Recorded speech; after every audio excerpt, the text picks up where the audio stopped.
ധന്യനായ കർത്താവിന് മഹത്വം. എല്ലാവർക്കും പ്രഭാതവന്ദനം.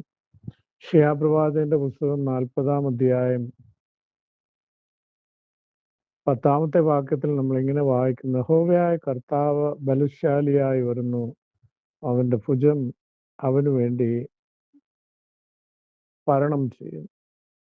അപ്പോൾ നമ്മുടെ കർത്താവിന്റെ സ്വഭാവത്തെ കുറിച്ച് പ്രവാചകൻ വർണ്ണിക്കുകയാണ്. നമ്മുടെ കർത്താവ് ബലശാലിയാണ്. ക്രൂശിൽ തൂങ്ങി മരിച്ചു എന്നുള്ളത് സത്യമാണ്. ഒരു കുഞ്ഞാടിനെ ബലിയർപ്പിക്കേണ്ടിയ ന്യായപ്രമാണം മുന്നിൽ നിൽക്കുമ്പോൾ ആ കുഞ്ഞാട് അറക്കുവാൻ കൊണ്ടുപോകുന്ന ആ കുഞ്ഞാട് അറക്കുന്ന കശാപ്പുകാരന്റെ മുമ്പിൽ നിശബ്ദനായി നിന്നു കൊടുക്കുകയാണ് ചെയ്യുന്നത്. അതിന്റെ കഴുത്ത് കണ്ടിക്കുമ്പോൾ അതിനൊരു ദീനരോധനം അതിന്റെ കണ്ടനാളത്തിൽ നിന്ന് പുറപ്പെടുവിച്ചത് മരണത്തിലേക്ക് മാഞ്ഞു പോകുകയാണ്. പിന്നെയാണ് അതിന്റെ തോലുകൾ ഉരിക്കുന്നതും അതിന്റെ അകത്തെ അഴുക്കുകൾ കളയുന്നതും അതിനെ വെടുപ്പാക്കുന്നതും അതിനെ കഴുകി ശുദ്ധീകരിച്ച് കഷ്ണം കഷ്ണമായി യാഗപീഠത്തിൽ. അത് തന്നെയാണ് ക്രൂശിൽ നടന്നത്. അതിന്റെ അർത്ഥം കർത്താവിന്റെ ക്രൂശീകരണം എന്നും നടന്നുകൊണ്ടിരിക്കുകയല്ല. കർത്താവിന്റെ ക്രൂശീകരണം നമ്മുടെ ജീവിതത്തിലാണ് എല്ലാ ദിവസവും നടന്നുകൊണ്ടിരിക്കുന്നത്. അല്ലാതെ കർത്താവ് എല്ലാ ദിവസവും ക്രൂശിൽ കയറുകയും ഇറങ്ങുകയും ചെയ്യുകയല്ല ചെയ്യുന്നത്. അവൻ എന്നും ബലഹീനനായിട്ടല്ല ഇരിക്കുന്നത്. അവൻ ബലഹീനനായ ഒരാടിനെ പോലെ വന്നു. കാരണം അത് ദൈവത്തിന്റെ നിയമം അങ്ങനെ ആയിരുന്നതുകൊണ്ട്, അതാണ് ഇന്ന് ചെയ്യാതിരിക്കാൻ പറ്റാത്തതുകൊണ്ട് അവൻ ബലഹീന രൂപത്തിൽ ഒരു മനുഷ്യനെ പോലെ, ഒരു സാധുവിനെ പോലെ, ആ സാധുവിന്റെ വേഷം ധരിച്ച് ഭൂമിയിൽ വന്നു. എന്തിനു വേണ്ടി?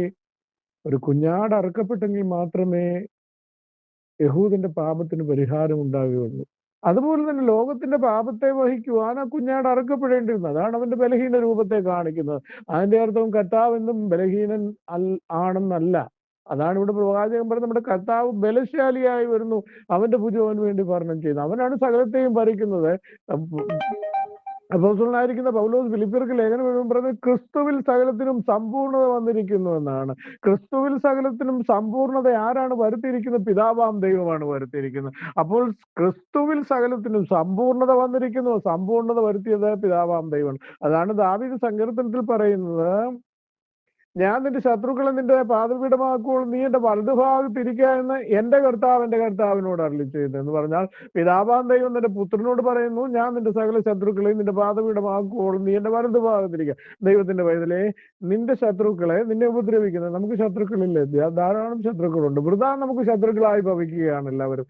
നാം തെറ്റുകളൊന്നും ചെയ്യണമെന്നൊന്നുമില്ല. കാരണം നമ്മൾ പരിശുദ്ധാത്മാവുണ്ട്, അതുകൊണ്ടാണ് മറ്റുള്ളവർ നമ്മളെ പകയ്ക്കുന്നത്. ആമീൻ. കുഞ്ഞാടിന്റെ രക്തത്തിന്റെ മുദ്ര നമ്മുടെ മേലുണ്ട്, അതുകൊണ്ടാണ് മറ്റുള്ളവർ നമ്മളെ പകയ്ക്കുന്നത്.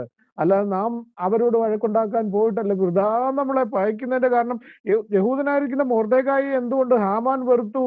ഹാമാൻ എന്തുകൊണ്ട് അവന്റെ മേൽ കണ്ണുവെക്കുവാൻ തക്കൊണ്ട് ദുഷ്ട കണ്ണുവെക്കുക? അവനെ കൊല്ലുവാൻ എന്തിന് ഹാമാൻ തുനിഞ്ഞു? സിമ്പിൾ. അവൻ കടന്നു പോകുമ്പോൾ ഹാമാൻ മൊർദെഖായി എന്ന ദൈവമനുഷ്യൻ അവനെ നമസ്കരിക്കുന്നില്ല. കാരണം സർവശക്തനായ ദൈവത്തെ നമസ്കരിക്കണം മൊർദെഖായിക്കുള്ള പ്രമാണം. ആ മൊർദെഖായിയുടെ പ്രമാണം അനുസരിച്ച് മൊർദെഖായി ദൈവത്തെ നമസ്കരിച്ചു, സകലത്തെയും നമസ്കരിക്കും. അവന് പ്രമാണമില്ല. അവന്റെ പ്രമാണം വിട്ട് അവനത് ചെയ്യയില്ല എന്ന് ഹാമാൻ കണ്ടപ്പോൾ അവൻ നേരെ അവനെ കൊല്ലുവാനാണ് തുനിഞ്ഞത്. ഇത് തന്നെയാണ് ലോകം നിങ്ങളെയും എന്നെയും പകയ്ക്കുന്നതിന്റെ കാരണം. അതുകൊണ്ടാണ് കർത്താവ് പറഞ്ഞത്, ഞാനാണ് ബലശാലി, ക്രിസ്തുവിൽ എനിക്ക് പൂർണ്ണതയുണ്ട്. അതാണ് നിന്നോടും കർത്താവ് ഈ പകൽക്കാലം, എന്നോടും കർത്താവിന്റെ പരിശുദ്ധാത്മാവ് പറയുന്നു, ഞാൻ നിന്റെ സകല ശത്രുക്കളെയും നിന്റെ പാദപീഠമാക്കും. അതായത് കർത്താവ് നമ്മളോട് പറയുകയാണ്, നമുക്ക് പാദപീഠമാക്കുവാൻ കഴിയും. ലോകത്തിന്റെ നിയമം നമുക്ക് അതിന് അംഗീകാരം തരുന്നില്ല, അതിന് അനുവാദം തരുന്നില്ല. പക്ഷെ നമ്മുടെ സകല ശത്രുക്കളെ നമ്മുടെ പാദപീഠമാക്കുവാൻ കഴിയുന്ന ഒരു സർവശക്തനായ ദൈവത്തെ നീ സേവിക്കുമ്പോൾ, ദൈവത്തിന്റെ ബദല കർത്താവ് പറഞ്ഞു, ഞാൻ നിന്റെ സകല ശത്രുക്കളും നിന്റെ പാദപീഠമാക്കുവോളം നീ എന്റെ അടുക്കൽ തന്നെ ഇരിക്കുക.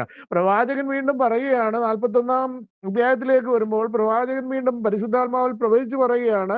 10-ാം വാക്യം മുതൽ താഴോട്ട് പറയുകയാണ്, നീ ഭയപ്പെടേണ്ട, ഞാൻ നിന്നോട് കൂടെ ഉണ്ട്.